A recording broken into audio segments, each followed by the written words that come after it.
For those of you that don't know what King of the Hammers is, that is the most difficult race that I know of, period, but definitely the most difficult in the United States. A lot of teams plan for this race for the entire year, including us. So from the CA side of things, we have our normal day-to-day going on. We've had exponential growth in the past year, in the past few years, but especially in the past year. So we're already working with kind of long lead times and things like that on welded product. But then you put on the race side of things, coming into King of the Hammers and the holidays and Black Friday, everything's just chaos. And it would be great if that race were any other time of the year, but it's at the beginning of the year when everything is happening. Everybody has built a new car over the winter, so it's just known to be chaotic. So leading up to that, we're trying to manage the day-to-day of CA technologies and production and things like that, while also growing this race side of things. Excuse me, I don't know if anybody comes back from King of the Hammers sick or if everyone does, but I do every single year. So you're gonna hear a lot of sniffling and coughing and clearing my throat. But anyway, so we're trying to grow this race side of things, and a lot of race teams are getting more serious and growing their race teams. So it's just a really big growth phase for everybody. So leading up to it, it's very chaotic. We've got a lot of planning to do for the race side. It doesn't matter if you start 6 months ahead of time, a year ahead of time, or a week ahead of time. Everybody is still at the last minute. It's just a racer mentality. So the last probably 3 weeks leading up to us leaving for King of the Hammers, it's just a lot of chaos, running around, trying to gather parts, ordering stuff last minute, designing new parts that we want to release for King of the Hammers or test at King of the Hammers or things like that. So it's not just a race. There's a lot that goes into it. It's a year of planning and developing and all of this stuff that leads up to it, because being on the East Coast, we don't get a ton of time to experience the conditions that King of the Hammers has to offer. So we have rocks, we have mud and dirt and trails, but it's just a totally different world on the West Coast. So we try to take advantage of that. Obviously we're there to race, but we're also there to test products and keep developing new ideas. So on top of all that, you're trying to think of everything that could possibly go wrong. Every part that somebody could possibly need. So we're packing up trailing arms and control arms and stuff like that, steering racks, differentials, things that we don't really expect our customers to break, but a lot of the people that we've met along the way have been because they're either running OEM products or they're running a competitor's products. They break something, pre-running, qualifying, practicing, whatever. They call us because they know we bring a lot of stuff. Mark McCleary, for instance. We met him 2 years ago at Hammers. He called middle of the night. He was having some control arm problems. We happened to have a set of our Malware control arms with us. We put them on his car. It was just one of those things, helping a competitor out. And that turned into what you see now with me traveling the world with Mark, racing all over the place. So you never know. So we try to be as prepared as possible. We don't want anybody to get out there, whether they're a competitor of ours or anybody, and to get out there and have all that time and money spent into a trip and then not be able to race over something silly like a ball joint. So the whole 2 weeks beforehand is just me sitting down thinking through everything that everybody could possibly need and just racking my brain on what we need to pack to make sure everybody has what they need. So then trying to manage all that as well as keeping everything else flowing, it's just a lot. I don't think a lot of people get to see that side of things, how much effort goes into making these races the way we do. And it's why a lot of companies don't do it. It's just a lot of effort. It's a lot of late nights, early mornings, weekends. That stuff has to fit in the schedule somewhere, and it doesn't fit in an 8 to 5 schedule. So that's what it takes to do it.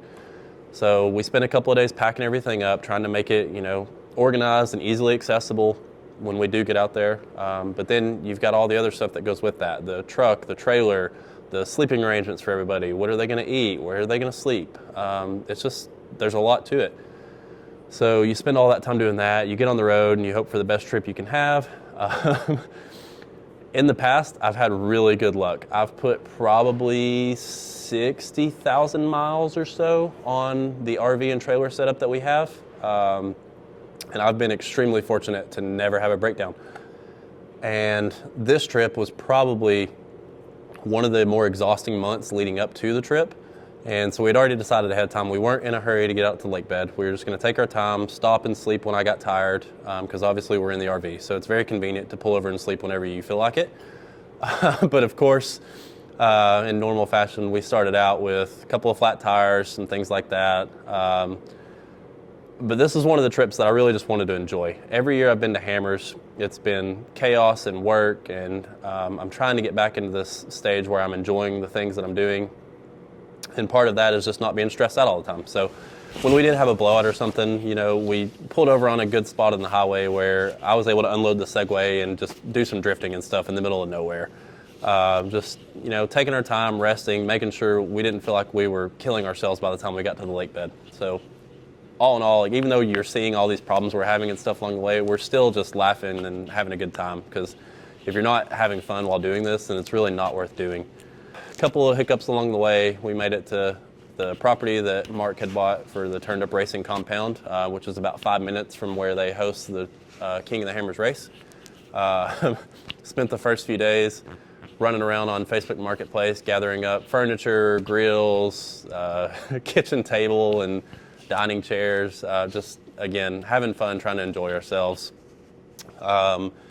It's a really big deal to have the ability to go run a race like King of the Hammers, but again, if you're not able to enjoy it, then it's not worth doing. I'm one of the more competitive people you'll ever meet. I don't enjoy doing anything if I'm not trying to be the best at it, whether that be co-driving, racing, prepping the cars, whatever. If I'm doing something, I want to be the best at it. So on one side, you have to manage the amount of fun you're having out there, pit bike racing, marketplace shopping, all that stuff. But on the other side, there's a lot of work that needs to be done. So the first few days are just spent, making sure everything's good to go, getting the property set up, getting ready for all the guys to be there that are going to be helping us out in the pits and things like that.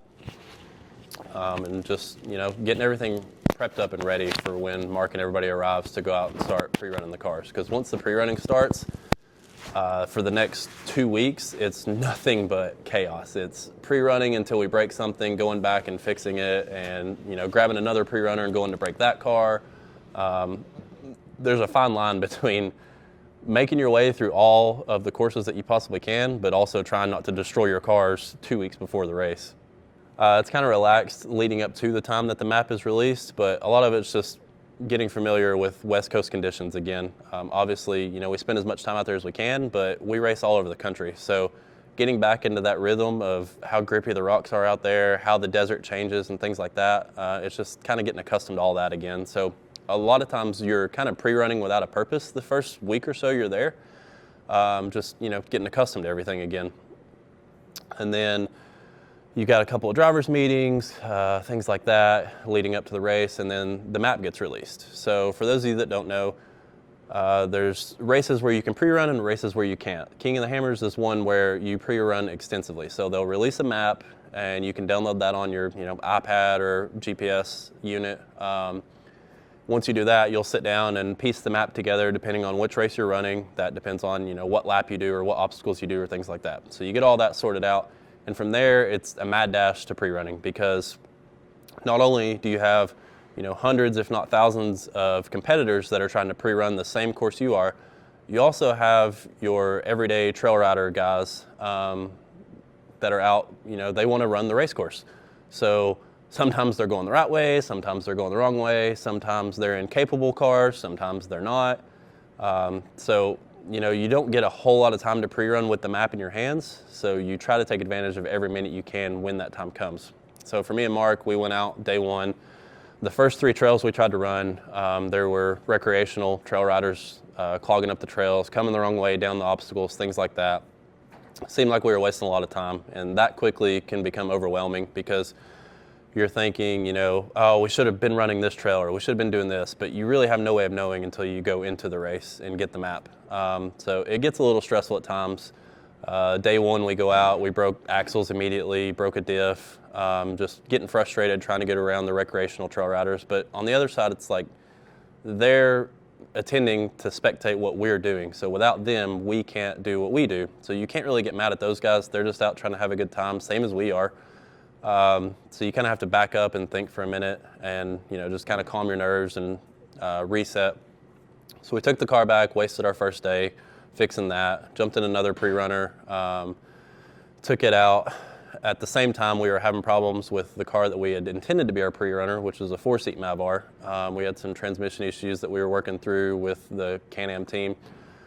So we were just, seemed like everything was kind of stacking up against us trying to get some pre-running in. So we didn't get nearly as much pre-running as we wanted to. Even bringing 4 or 5 cars out, it's tricky sometimes.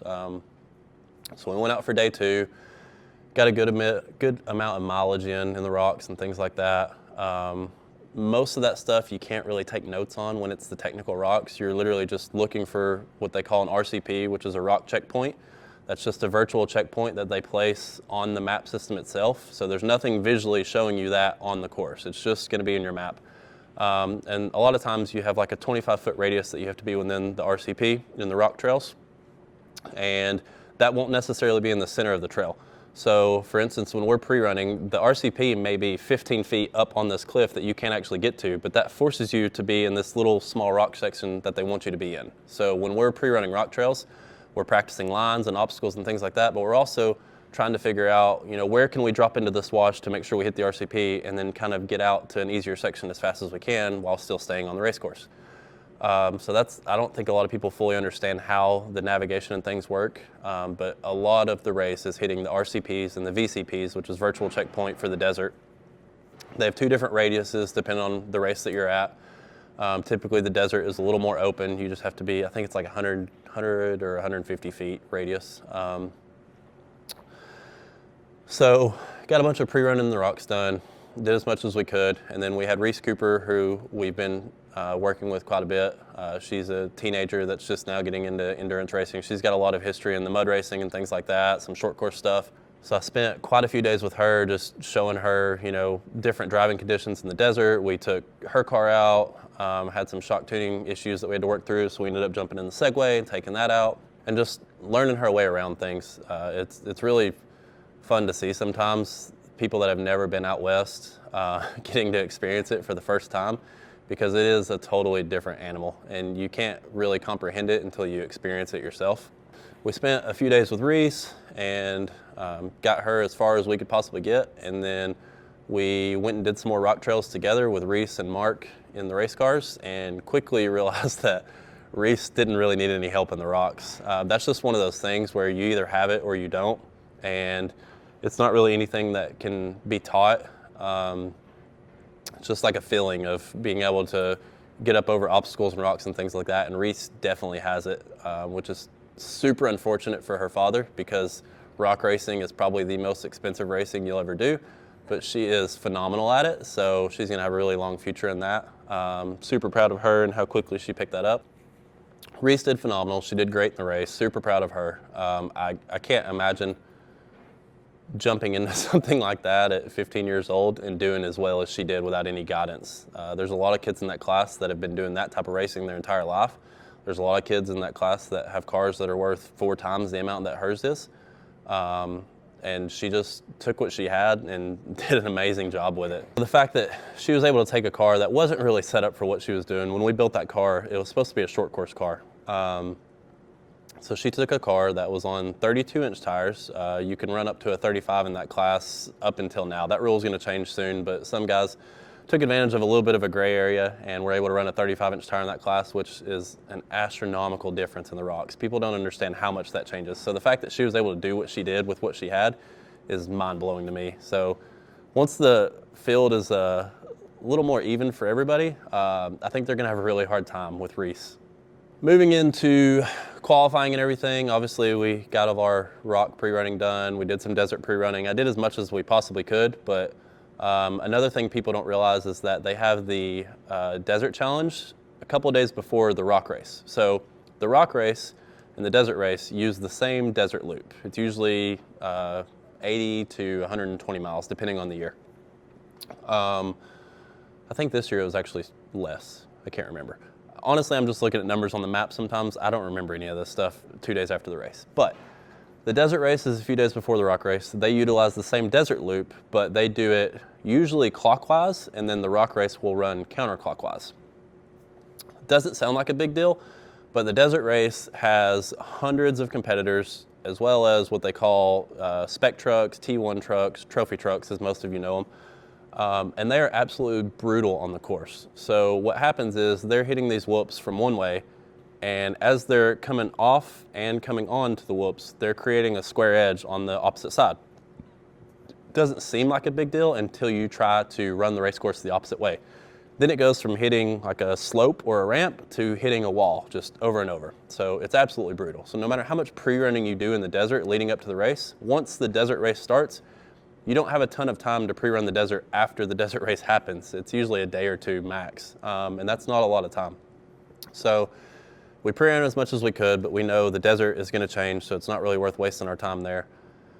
And the day after the desert race, I went out and pre-ran it and made some notes for myself, but we'll get to that in a minute when it comes to the race. So you get done pre-running, you go into qualifying. Qualifying is usually a pretty easy loop. The unfortunate part about qualifying being easy sometimes is that you get some of the short course celebrity guys that tend to do really good on the very fast-paced, easy qualifiers. So what happens is you get like some guy that's really good at short course, does really good in qualifying, qualifies in the top. Well, then they get out into the obstacles and they just clog up the trails for everybody. That's kind of what happened this year. Some of the faster guys are not necessarily the fastest in the rocks, and so you don't have that qualifying to set you apart. And unfortunately, the course isn't really long enough leading up to the rocks to let all of these people separate. So we went into qualifying. We had a decent qualifier, but he had one little issue with the car, and it was enough to kind of knock us down. I think we were like top 10 for a while, but then we ended up getting knocked down a little bit. So that decides where you're starting on race day, obviously. Then for 4,400 qualifying, he had broken a drive shaft, and that put us really far back in the 4,400 race. Coming into the UTV 4,900 open race, we started in bottom 20s for starting order in the race. And it's one of those things where people talk about having patience to make it to the rocks, or, you know, going for it right off the bat to get to the rocks first. Last year, we tried being patient in the desert, taking our time and just getting to the rocks when we got there. The problem was, going back to the whole qualifying thing, some of the fast guys, they're not afraid to push their cars in the desert right off the bat. And those guys have clean air to race in, and typically they can get lucky and make it to the rocks first. Well, if they do that, you're in trouble when you get there because they're broken, they're stuck, they're struggling to navigate. So it was a real hard decision to make, whether we push really hard or we take it kind of conservative. So we tried to be a little on the conservative side. We got stuck behind a guy that a lot of people know, Robbie Gordon. He has this famous trick that he's known for called the jackrabbit. A lot of people know this, but basically when you get behind him and you push the push to pass, typically they get an indicator on their push to pass module that somebody's behind them wants to pass them. We're racing on corrected time, so if I'm on your bumper pressing the push to pass, that means I've already passed you because I started 8 minutes behind you. So general rule of thumb is let that person around. Robbie doesn't take that into consideration. So he does this thing called the jackrabbit, where he just kind of bounces back and forth and keeps the entire course covered in dust so that you can't really get around him. So we followed him doing that for about 2 miles, started losing a little bit of patience, and we got to a part that opened up, and we stepped out to the left to go around him and get in some clean air. And as soon as we did, there was a massive G out with a kicker, and as most of you probably seen the crash, there was no time to react. We were racing blind in the dust. Mark was only going off of what I had on the GPS. And going back to how the desert conditions changed, I didn't have that marked very good on the GPS. Our preferred line was up and to the right, but that was the way Robbie went, so we took a chance, and obviously it didn't pan out. Tumbled the car 4 or 5 times at 85 miles an hour, landed on another car. As far as the car goes, it was in phenomenal shape. We swapped out control arms, a few of those, and a trailing arm, and I believe 1 radius rod. And aside from that, the car was in really good shape. neither one of us really had any injuries. Mark's hand got caught in the steering wheel during the cart roll and messed his hand up a little bit. And then a lot of people seen I dislocated my knee. That was just a poor judgment call on how a part was mounted in the car that we were carrying, a spare part. That was a very last minute thing the night before. One of the guys mounted it in the floor. I seen how it was done. I let it go because you're always thinking, that's not going to happen to me.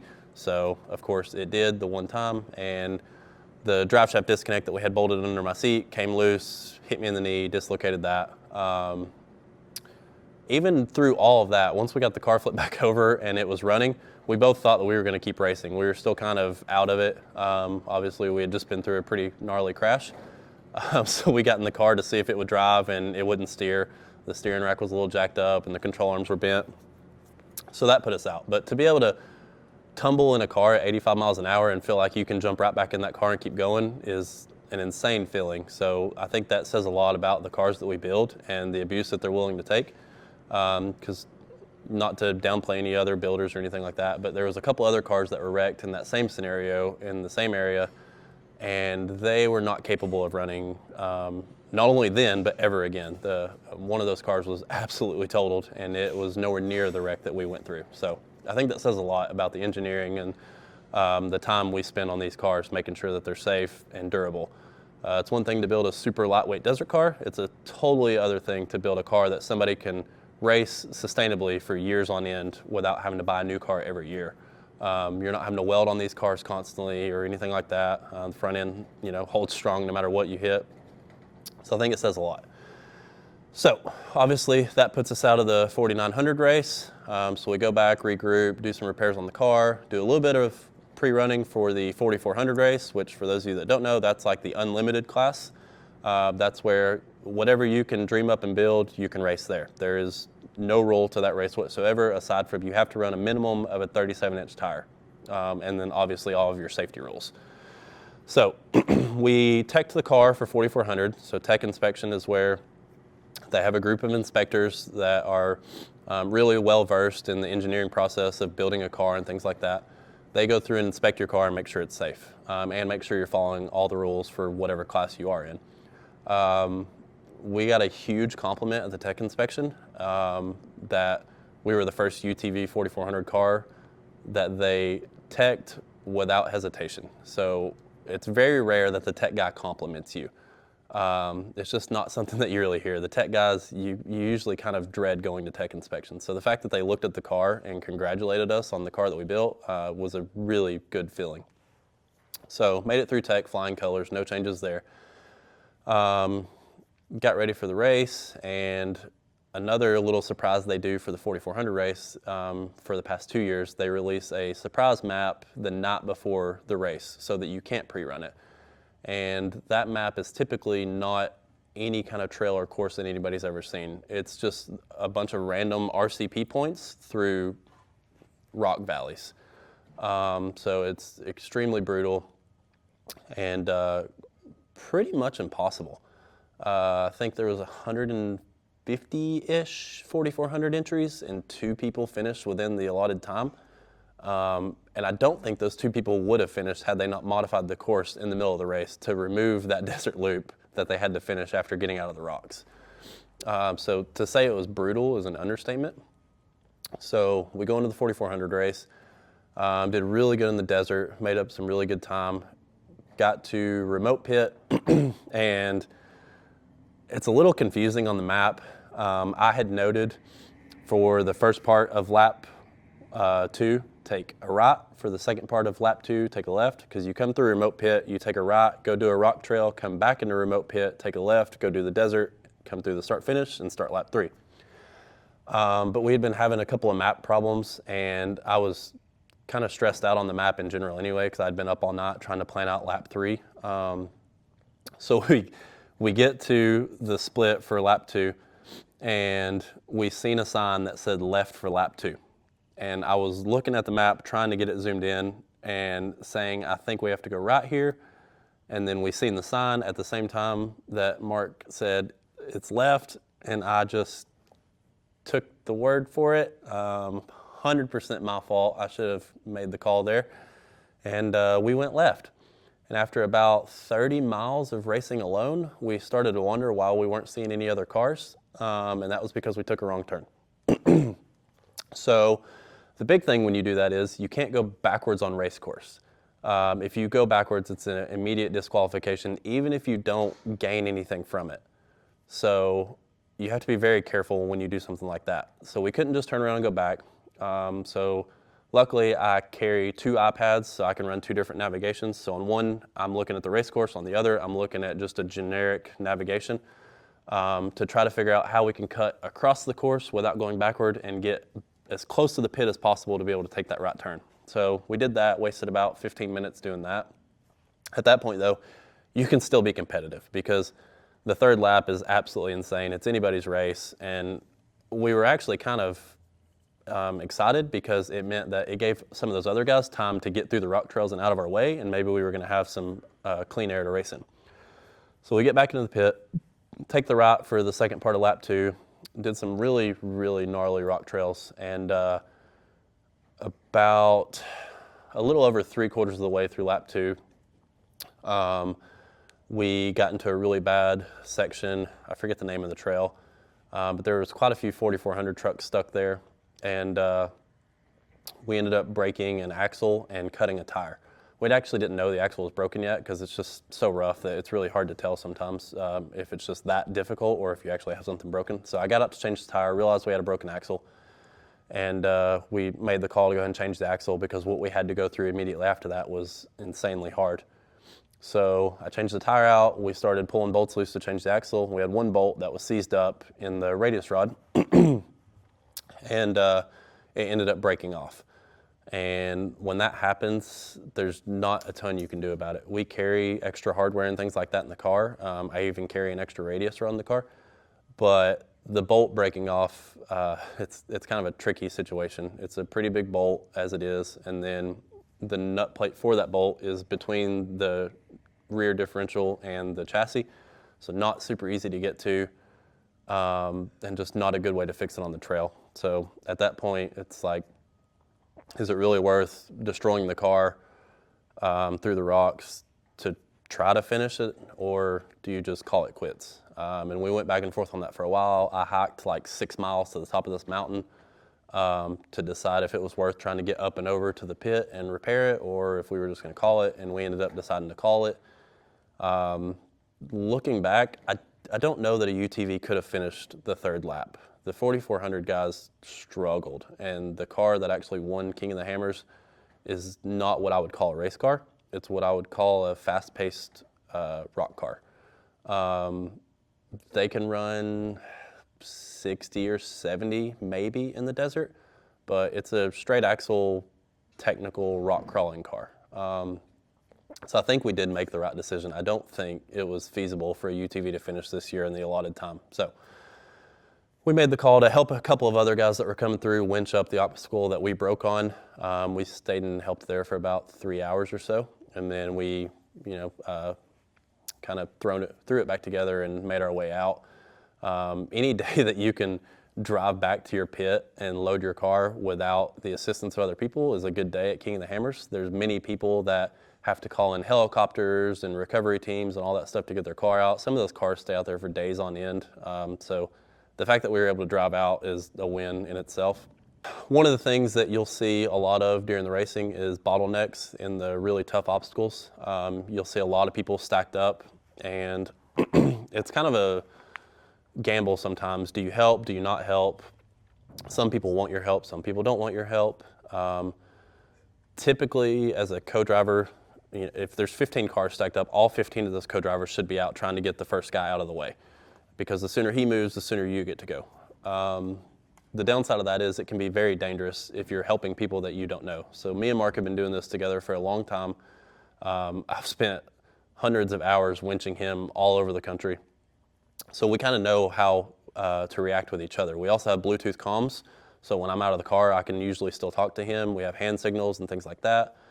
So for me to go up and help a random driver can be helpful, but it can also be extremely dangerous. I was helping one guy on jackhammer winch a 4400 car up out of our way, and I turned around to go help Mark, and when I looked back up, There was a lot of people pointing and screaming, didn't really know why, ran up there, and the co-driver had gotten ran over by the truck that he was co-driving with.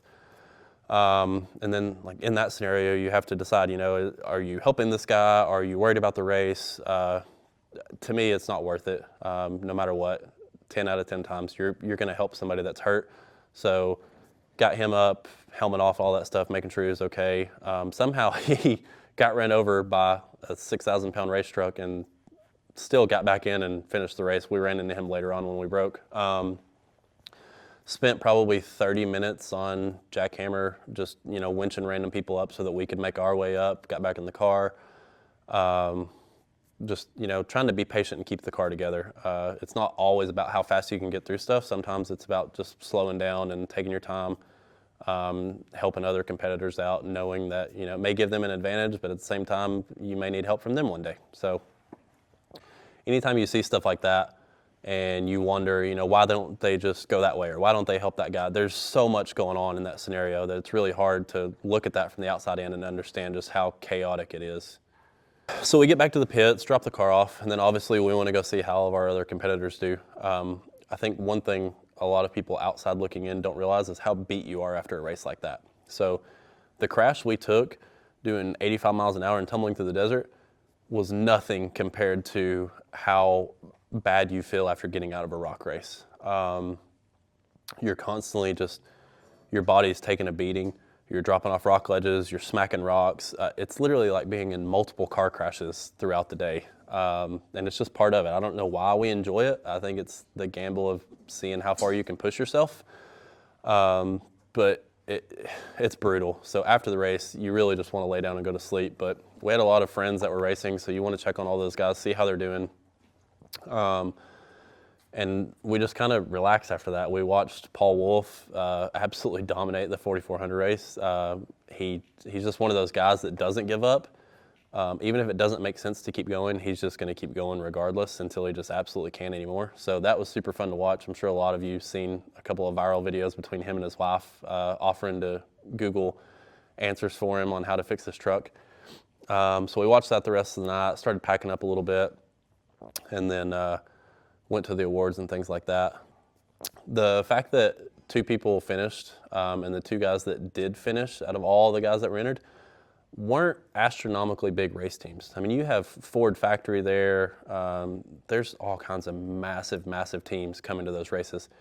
And the guy that won, don't get me wrong, he's got a pretty decent setup, but he's also a grassroots guy. And same with the 4,900 race. You have factory Can-Am, factory Razor. The factory Razor team is on a different level. They have spent millions upon millions of dollars and have figured out the cheat code to race strategy, pit strategy, and development.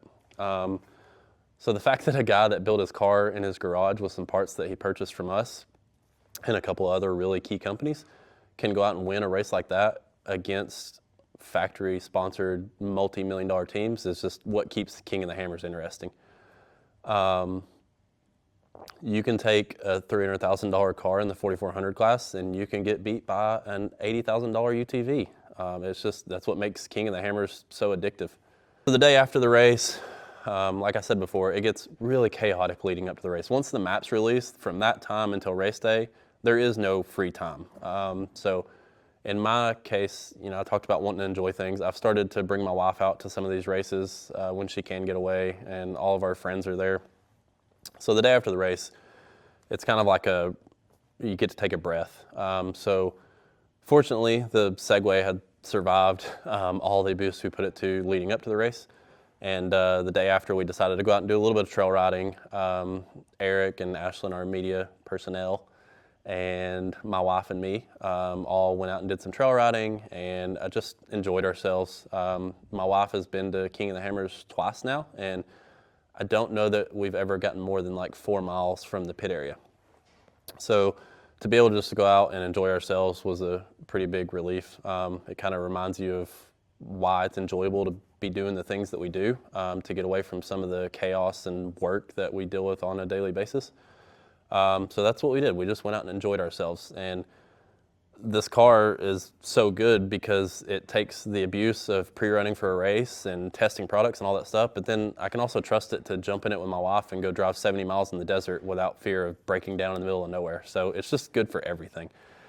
And that goes into the whole Segway sponsorship thing. A lot of people have questions about that.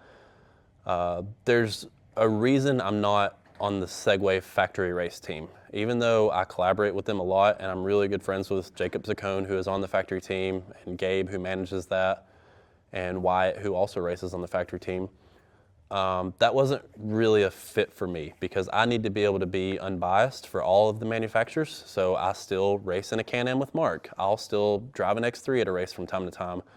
I'll still jump in a Razor with friends and go race with them. And I have to sell products for all these cars. So being just specifically loyal to one brand wasn't going to fit my lifestyle. That's why we were kind of willing to buy the car. This is what I wanted to race. I've looked at the Can-Am Maverick R. I've raced the X3s. I've raced Polaris.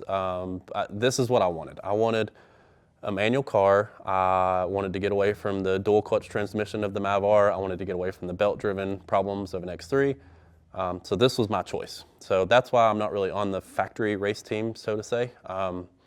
I wanted to be able to have the freedom to run my own sponsors of my choice. I don't want to be one of those guys that, gets out of the car drinking this specific energy drink because you're paid to do it. That's not what we expect from our racers as CA, and that's not what I want to be as a person.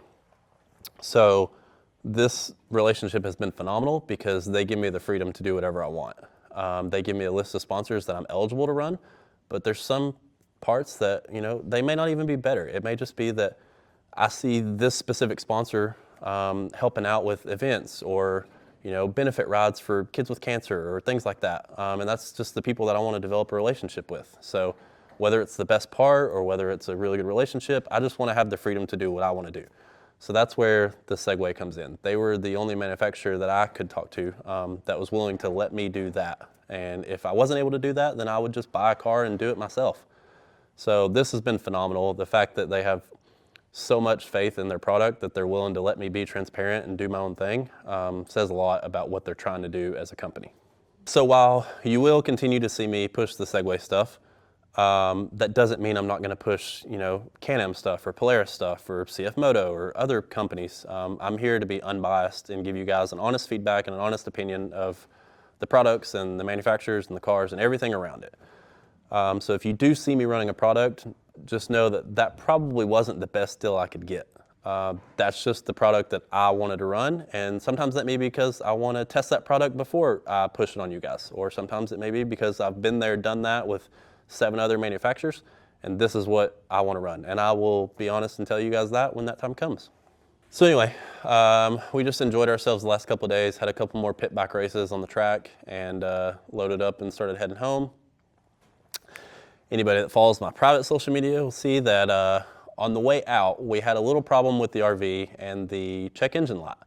We stopped off at a shop and had them diagnose it because I don't really carry a scan tool that's capable of doing like the RV diesel stuff. And they had told me it was a really simple issue, which I had a hard time believing at the time, but we were just trying to get to hammers, so we went with it. But we had a check engine light, a check engine message, and a really loud beep that wouldn't stop. So I drove most of the way to Hammers with headphones until I figured out how to turn that off. And somehow, within 40 miles of where it happened on the way to California, it shut off on me on the way back from California. So I pulled off an exit to get a trailer tire changed, and when I pulled in the parking lot of the tire store in the middle of nowhere, New Mexico, I had a message come up on the dash that said stop engine, which seemed like something you might want to pay attention to. So I did that and I reset it and tried to reset the check engine light and nothing was working. So I decided to see what was going to happen if I tried to drive it, and it wouldn't go over like 8 miles an hour. And at this time, we're 95 feet long with 3 race cars in a trailer and thousands upon thousands of pounds of tools and parts and all that good stuff. Not an ideal scenario to be broken down in the middle of an intersection in the middle of nowhere, New Mexico. So Made a post on Rock Sports Insider page, which is like a rock racing page. It covers a couple of different series, but a lot of it's like the Ultra 4 guys and the King of the Hammer guys. And I also called the original diesel shop that diagnosed us before I realized that they were idiots. So posted on that page, explaining the problem I had and needing a specific scan tool to try to get something taken care of. And within like an hour and a half, I probably had 60 messages, phone calls, friend requests, and even random people in Milan, New Mexico, I think was the name of it, stopping on the side of the road because they recognized the rig setup. So these people are people that 4 years ago, when I was in a totally different motorsports category, I didn't know these people. So 4 years later, they're going out of their way to help me, offering tools, offering to come get my trailer, offering a place for me to stay, stopping on the side of the road without ever meeting me in person to offer help. It says a lot about the entire community of what we're involved in. And it goes a long ways because some of these people, like I said, they're strangers to me. Some of these people, as far as I knew, didn't even like me. And they're still willing to help in a time like that. Except for you, blank, blank, blank, diesel repair. So I think traveling like this can be pretty overwhelming for most people, especially if you're like me and don't know a ton about large diesel stuff. So the fact that you have the support of people around you like that is very settling when something like that happens. Because again, I'm here trying to enjoy myself. I don't want to do this if it becomes stressful. And even during all that, I never once got stressed out. I had my wife with me. We were fine. We had food and drinks and a grocery store nearby. So we took a walk, went and got some food, sat down, waited on a couple people to come by, and just decided we were going to figure it out. It's not a big deal. Stressing out about it is not going to make it any better, faster, worse, nothing. So we just enjoyed ourselves still. As always, all of my friends were trying to help. So we had Tyler Gibbs that had remote viewed into my computer and was helping me diagnose the RV and trying to figure out some patchwork to get us on the road again. We had the random diesel shop down the road trying to charge me $1,200 to not fix it, but let me borrow a tool that would tell me how to fix it. Yeah. And we got back on the road after about probably 9 hours or so of sitting around waiting. At that point, it was daylight. When this happened, I had already been driving for about 18 hours, 19 hours, something like that. And it was almost to the point that I was going to stop and sleep. But by the time all this finished up, it was in the middle of the day and there was no chance I was going to fall asleep. So I decided to keep driving until I got tired again, which ended up being about 30 hours into the trip when the next tire blew out. So after that, we changed the tire, decided to take a quick nap, and got back on the road, and somehow after all of that made it home without any other hiccups. We pulled into the race shop at 7 a.m. My parking spots were taken up for the trailer and RV by somebody else that rents a building down the road from us. So I parked it in the middle of the parking lot and went home and slept for 2 days. And then fast forward to now where I have beat my body and not taken care of myself somehow. For whatever reason, I get off the routine that I have of vitamins and stuff like that, and I always come back sick. So congestion, sore throat, all that good stuff. And now we are a week after Hammers and we start planning for next year. So we've got 350 days until next year's race, and we're already planning bigger, better, more drastic changes, more racers, all the things in between. So one thing that we don't really do is try to poach racers from other competitors of ours. So like, I know a lot of our racers get phone calls on a daily or weekly basis from especially our main competitor, trying to get them to swap over teams and things like that. That's just not what we do. I've said this from the beginning when I started with CA Tech, and I'm super fortunate that Eric gives me the ability to manage this the way that I want to do it. And the way I want to do it is, again, enjoying myself. I don't enjoy trying to go out and take livelihood from other companies. I don't enjoy trying to poach people or play the used car salesman of the industry. I don't enjoy diluting the market, racing to the bottom with discounts and free products just so you'll run our parts on the car. It goes back to my personal sponsorship choices of, I'm not going to get out of the car and drink this energy drink just because I get paid to do it. I'm going to get out and drink it because I enjoy it. So that's where we're at for the year. We're not reaching out to racers trying to convince them to join our team. We're doing what we've always done, which has kind of been the quiet guy in the corner that does our own thing, and we let the racers come to us. And by doing that, we've gotten some phenomenal people on our team. People like Mark McCleary, Paul Wolf, Tony Polari, Cody Willenborg, Adam Brown. There's so many. Like it's gotten really hard at this point to think of all the names that we work with and how big some of these names are. Hubert Rolling is a good one. Anybody that's my age that grew up in motorsports, they watched Nitro Circus. I watched the Nitro Circus DVDs from the gas stations all the way up until MTV picked up Nitro Circus. To have people like that calling you and congratulating you or asking for parts or things like that, it's just like a dream to be able to deal with people like that. So while we have a lot of big names that we could very easily go poach from other companies, it's not what we're here to do. We're here to do our thing with CA Technologies and let the race thing take care of itself. And so far that's working really well for us. We had Jeff Martin, who won King of the Hammers this year. He runs all CA Technologies suspension. I've seen that guy at every race that me and Mark have attended on the West Coast.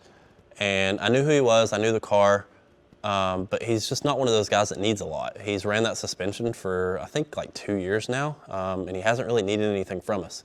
So while I knew who he was and knew of him, it's just, that's kind of what we do. We just sit back quietly and let people do their thing. Very few people get free products from us. We give a little bit of a discount to try to help you guys out, but it's just not what we're about. We're here to make the best product humanly possible and have fun with our friends doing race car stuff. So if that means that people want to come run our stuff, then that's cool. But if you don't, then it's totally understandable. And I'll still help you the same as I will Mark. I have many friends that run competitors' parts, and I still talk to them on a weekly basis and ask if they need a hand with anything. If I see them at a race, I help them out with parts. And it's just what it's about. It's about enjoying this stuff and having fun and not letting it be a job. That's my number one goal in all of this is not a job for me. This is me getting paid to do what I enjoy doing. And that's what we're going to continue to do all year until King of the Hammers next year. So we've got a lot of fun races. Obviously Eric is going to start racing a Can-Am Maverick R. I will be racing the Segway Supervillain. And with that, a lot of people have asked the race schedule and things like that. I don't have like a set schedule of races that I have to attend. There's no obligation from any of my sponsors or Segway to race any specific races. I'm going to do what I enjoy doing. And what I enjoy doing is like the woods endurance races, the benefit rides, the knockout races, stuff like that. So I've got a couple of Ultra 4 races that I really want to do. And then I've got some fun races that I want to do with the car. I've got some fun media ideas that I want to do. And I want to continue to co-drive the big races with Mark and do my thing there. So we're going to have a lot of fun this year. We're going to keep planning for next year, obviously, and we're going to keep growing. Can't stress enough how much we appreciate all of you guys that choose to run our products. I know it's not an easy decision to make. I know that one small failure like a bolt, a ball joint, a control arm can easily end your race. You could have $20,000 or $30,000 invested in one race and you could get put out over a part failure. So the fact that you guys continuously choose us to support the entire weight of your car means a lot. And it also allows me to do the things that I'm enjoying doing with my family and friends. So thank you guys for everything you've done for us the past year. Thank you for trusting us with all of your suspension choices. And we're looking forward to doing more in the next year.